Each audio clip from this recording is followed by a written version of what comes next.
Discuter, apaiser les points de désaccord, c'est en cercle dans le calme que la délégation ivoiro-togolaise est venue chercher à Bamako la libération des soldats ivoiriens emprisonnés. Le dossier est épineux et tout semble entre les mains du président de la transition malienne Assimi Goïta, dont tous attendent un geste. Le 10 juillet dernier, 49 soldats ivoiriens avaient été arrêtés par les autorités maliennes, puis inculpés mi-août de tentatives d'atteinte à la sûreté de l'État. Depuis, Bamako et Yamoussoukro tentent de trouver une porte de sortie.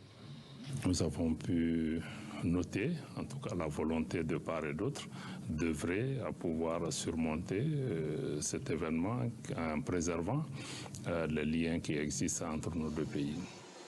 En septembre dernier, 3 femmes soldats ivoiriennes avaient été libérées.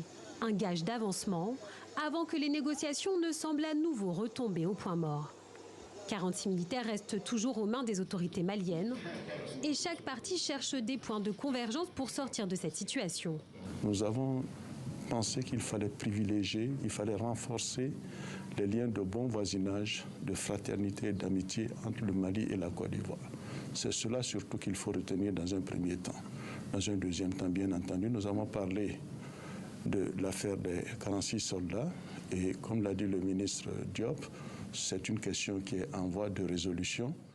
Dans un geste d'apaisement, les autorités maliennes ont autorisé les responsables ivoiriens à rencontrer les soldats détenus depuis 5 mois.